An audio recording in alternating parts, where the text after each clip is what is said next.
오늘 말씀 제목을 우리들의 이야기라고 정했던 이유는 동생의 모습도 우리의 모습이고 그 동생을 바라보는 형의 모습도 바로 우리들의 모습이기 때문이에요. 여러분, 동생의 모습은 어땠습니까? 하나님을 떠났던 그런 모습을 띄었어요.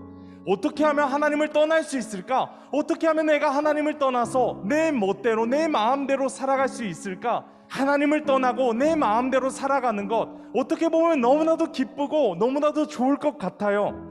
그러다가 자신의 힘으로 또 자신의 능력으로 해결할 수 없는 문제나 위기를 만나게 되잖아요. 그럼 어떻게 돼요? 내가 여기까지밖에 안 되는구나.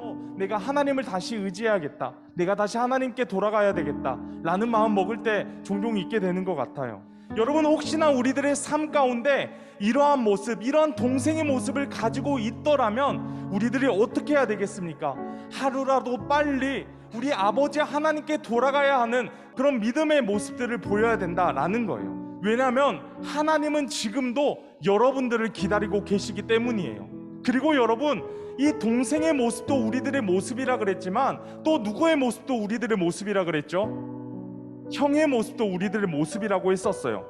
우리들은 우리 자신보다 조금 나쁘다고 생각하거나 악하다고 여겨지는 사람들을 어떻게 생각합니까? 나쁘다고 생각해요. 정죄합니다. 이 사람을 비난하고 비판합니다. 그리고 그 사람을 향해 내 마음 가운데 분노라는 감정이 생기게 되고요, 그 사람을 향해서 손가락질까지도 하게 된다라는 것이죠.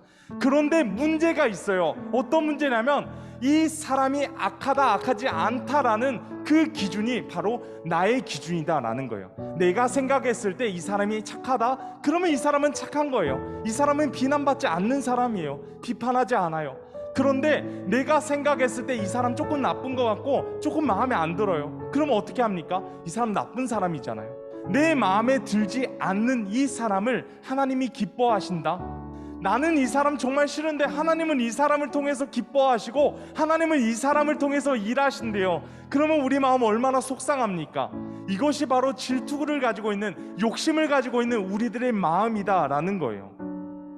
이러한 모습을 보면서 어떻게 우리가 하나님의 사람이라고 얘기할 수 있고 우리의 마음 가운데 또 우리의 삶 가운데 하나님의 사랑이 어떻게 나타난다라고 이야기할 수 있겠어요? 여러분, 저나 여러분들이나 다 똑같아요. 여러분들 정죄하려고 하는 말씀 아니에요. 저도 마찬가지예요.